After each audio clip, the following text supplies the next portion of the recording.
Bonjour. Dans les précédentes vidéos, mon collègue le professeur Scouri avait traité avec vous deux parties essentielles. La première est une introduction générale sur la recherche opérationnelle, son importance, ses champs d'application. Et dans une deuxième vidéo, il avait traité avec vous donc, la modélisation linéaire, qui est une première étape cruciale quand il s'agit d'étudier un projet de la recherche opérationnelle. Quand on fait donc la modélisation, bien entendu, on passe à l'étape suivante qui est la résolution. Alors, la résolution, il n'y a pas une seule méthode et l'objectif, si vous voulez, donc, c'est de bien choisir quelle est la méthode la plus adéquate. En fait, ça dépend de quoi? Ça dépend, entre autres, de nombre de variables de décision. Si, par exemple, prenons un cas au hasard comme ça, une fois que le programme est linéaire et mis en forme, donc si je prends par exemple ce programme linéaire, donc vous voyez très bien que ici on a donc max, c'est un problème de maximisation qui peut être aussi un problème de minimisation. Donc une fonction objectif qui est linéaire et avec les contraintes, donc les contraintes de non-négativité et puis les contraintes explicites.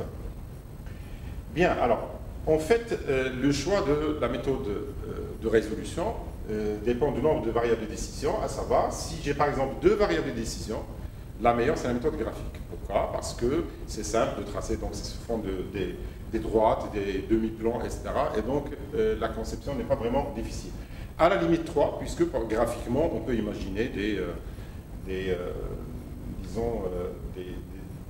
des schémas, si vous voulez, ou bien des polyèdres en dimension 3. D'accord? Mais ça demande quand même une certaine conception de la géométrie dans l'espace. Alors, donc, lorsque on a deux variables de décision, la méthode la plus pratique, c'est la méthode graphique.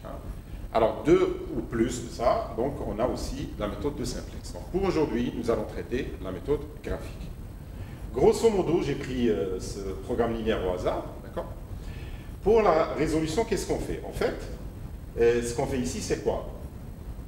Je vais donner un exemple loin de la recherche opérationnelle. Imaginez que vous organisez un concours. Je prends l'exemple d'un concours de master. Alors, un concours de master, en fait, il y a des conditions d'admissibilité. C'est-à-dire, par exemple, un nombre de mentions, une moyenne générale, etc. etc. Parmi ces gens-là admissibles, donc on va choisir les meilleurs. Alors, la même procédure ici. Qu'est-ce que ça veut dire une solution admissible? C'est une solution qui vérifie toutes les contraintes, aussi bien implicites qu'explicites. D'accord? Lorsqu'on définit cet ensemble-là, c'est ce qu'on appelle le polygone en dimension 2, c'est le polygone, sinon c'est le polytope. Donc, lorsqu'on définit ou détermine le polygone admissible, alors à ce moment-là, dans cet ensemble-là, parmi ces solutions-là admissibles, on choisit les meilleurs. Les meilleurs, c'est-à-dire quoi? Qui maximise, qui optimise, si vous voulez, ma fonction objective. Donc, on commence par le polygone admissible, c'est-à-dire les contraintes, et puis après, on passe à l'étude des valeurs de la fonction objective dans cet ensemble. Alors, pour cela, nous avons besoin d'un petit rappel dans le plan R2. Alors, quand j'ai, par exemple, donc, une droite, l'équation générale d'une droite, c'est AX plus BY plus C égale à 0. On a tendance à dire que c'est Y égale AX plus 0. En fait, ce n'est pas vrai, parce qu'il ne faut pas oublier les droites verticales qui ne peuvent jamais s'écrire comme Y égale AX plus 0. D'accord? Donc, c'est ça l'écriture générale d'une équation d'une droite dans le plan R2, avec A et B non tous les deux nuls en même temps. Donc, si B égale à 0, donc le Y disparaît, alors à ce moment-là, c'est une droite qui est verticale d'équation moins C sur A. Si maintenant B est différent de 0, je peux diviser tout ça, et donc l'équation devient l'écriture qui est classique, d'accord? Alors, ce coefficient-là, moins A sur B, c'est ce qu'on appelle la pente. Pourquoi on a besoin de ça? Parce qu'on verra que deux droites sont parallèles si elles ont la même pente. Ça, on en a besoin par la suite, d'accord? Bien, alors, si je reviens à ça, vous voyez que ici, les contraintes sont de forme quoi? AX plus B inférieur ou égal à C. Donc, finalement, c'est cette forme-là, AX inférieur ou égal à 0. D'accord? Alors, géométriquement, là, dans le plan R2, qu'est-ce que ça veut dire ça? Quand vous prenez égal à 0, c'est une droite. Inférieur ou égal à 0 ou supérieur ou égal à 0, en fait, c'est un demi-plan. C'est de l'autre côté. Donc, si je prends un petit exemple ici, alors, je prends, ça c'est l'axe x1, ou bien l'axe des x, parfois c'est x1, x2, et ça c'est l'axe y. Et ça c'est l'origine. Bien entendu, on va travailler uniquement dans cette partie-là. Pourquoi? Parce qu'on a x et y sont positifs. Donc, ce qui nous intéresse, c'est cette partie. Alors après, je vais tracer par exemple une droite. Une droite, là, ça va être D1. Je vais l'appeler par exemple D1. Alors, D1, c'est quoi? Ça correspond à, par exemple, la première contrainte. Donc, moi, j'ai inférieur égal ou supérieur égal. En fait, c'est soit cette partie-là, soit cette partie-là. Donc, tout dépend de l'équation. On verra comment déterminer exactement est-ce que c'est là ou là. Ce n'est pas parce qu'on est inférieur égal que c'est toujours en bas. Ça dépend en fait des coefficients de x et y. D'accord? Donc, là, voilà. C'est un demi-plan, donc c'est ce que je disais ici. Alors, l'intersection d'un nombre fini de demi-plans est un polygone convexe. En fait, quand on a plusieurs contraintes, on va avoir plusieurs demi-plans. Et quand on verra l'intersection, parce que et, donc c'est-à-dire géométriquement l'intersection, on trouvera le polygone admissible. Et après, on passe à la conclusion. Alors, procédure de résolution graphique, c'est ce que j'ai expliqué tout à l'heure. D'abord, représenter graphiquement les différentes contraintes. Donc, on obtient un polygone admissible ou réalisable. On dit aussi réalisable. Ensuite, on détermine éventuellement quelle solution optimise la fonction objective. Alors, le principe, si vous voulez, c'est pour la deuxième étape, d'accord, et le suivant. S'il y a une solution unique qui optimise la fonction objective linéaire, alors cette solution n'est autre qu'un sommet du polygone admissible. Rappelons-nous qu'on a dit que quand on a plusieurs, si je prends par exemple là, ça et ça, donc je peux par exemple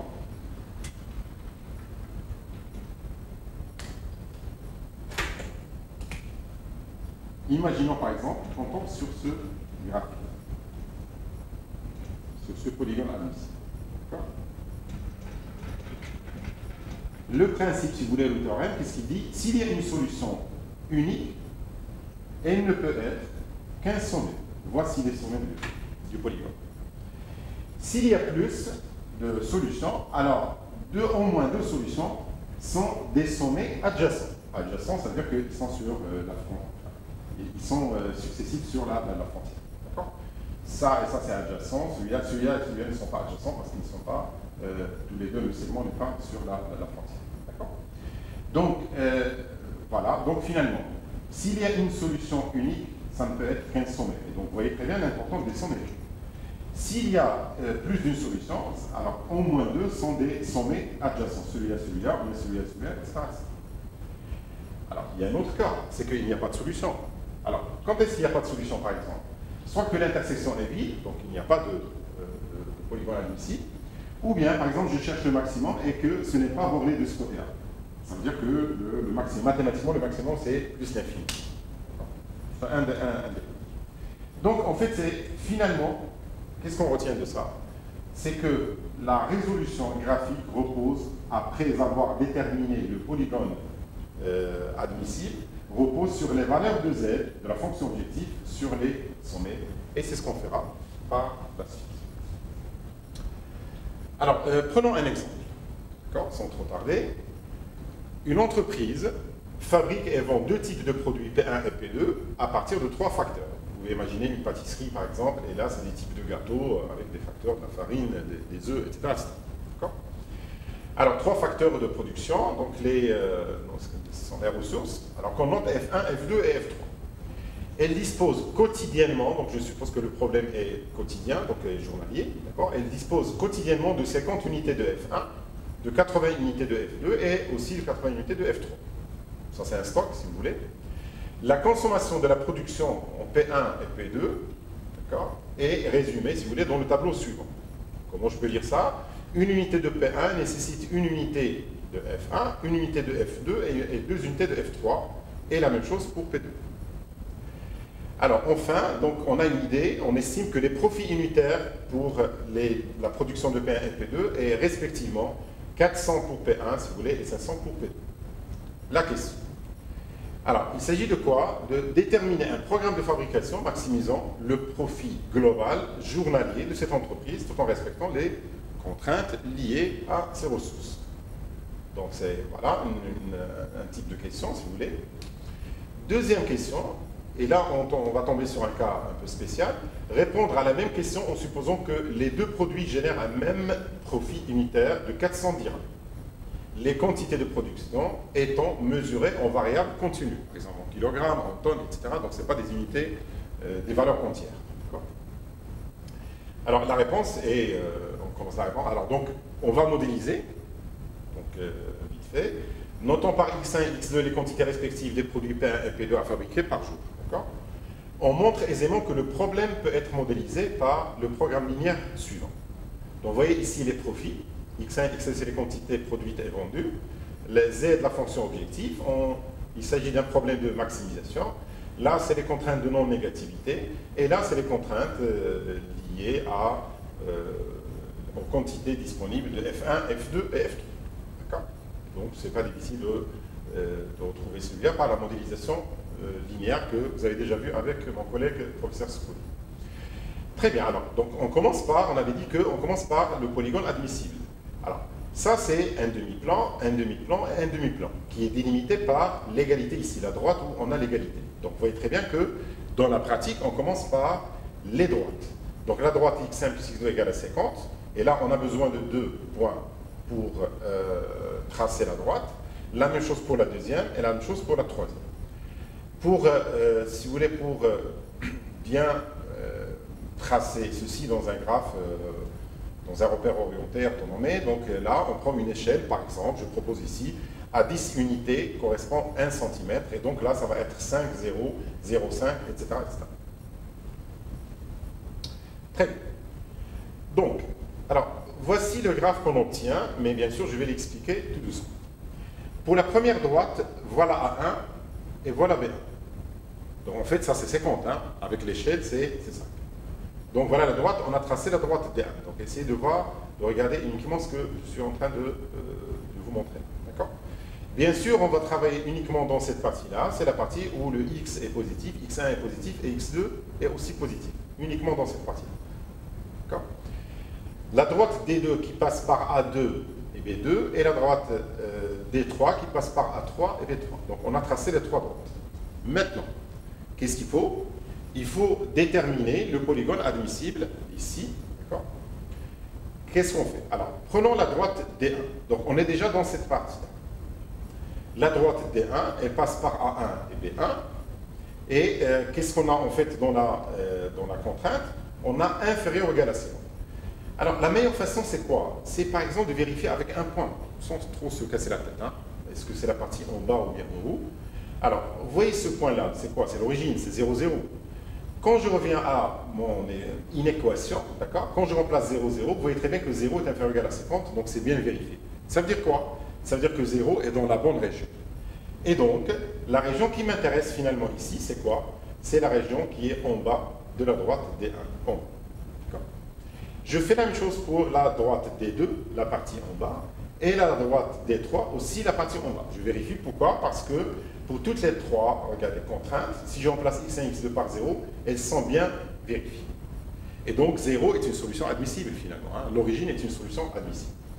Alors dans ce cas-là, vous voyez très bien que l'intersection de la partie en bas de D1, de D2 et de D3, tout en restant dans cette partie-là où x1 et x2 sont positifs, et bien ça me donne quoi? Un polygone qui est quoi? O, A3, I, J, B2. Je répète, O, A3, I, J, B2. Alors maintenant, la première étape, elle est déjà faite. Donc on est tombé sur ce polygone-là admissible. Maintenant, la deuxième partie. La deuxième partie, ou la deuxième étape, c'est quoi? C'est que je vais tester en fait la valeur, ou bien je vais comparer plutôt les valeurs de Z, de la fonction objectif, sur les sommets. Les sommets ici, c'est O, A3, I, J et B2. Alors, ça, on peut déterminer parce que c'est l'intersection de la droite D3 avec la droite D1. Donc analytiquement, on peut déterminer les coordonnées. En fait, on trouve que c'est 30, 20. Donc avec l'échelle, c'est 3, 2. Et là, c'est 2, 3 ici. Hein. D'accord, pour J. Très bien. Donc, vous voyez très bien, regardez, je vais expliquer graphiquement avant de passer à disons, au travail analytique. C'est qu'en fait, ici, qu'est-ce que j'ai tracé? J'ai tracé la droite objectif, de la fonction objectif. Rappelons-nous, la droite objective, c'est quoi? C'est 400x1 plus 500x2. Si je prends ça égal à 0, z égale à 0, c'est une droite qui passe par 0, 0. En fait, si je la trace, ça me donne ceci. Ça me donne cette droite-là. Alors, je prends la droite, par exemple, qui passe par un autre point, ce point-là, par exemple. Hein, d'accord? Elle va se déplacer. Alors, pourquoi je vais déplacer la droite? Hein, la droite z qui va se déplacer ici. Je cherche le maximum avec les coefficients qui sont positifs. C'est tout à fait normal que le maximum, je le cherche en haut. Donc, la droite va se déplacer. Pourquoi elle se déplace d'une manière parallèle à elle-même? Ben parce que, regardez, pourquoi? Parce que 400 et 500 ne changent pas.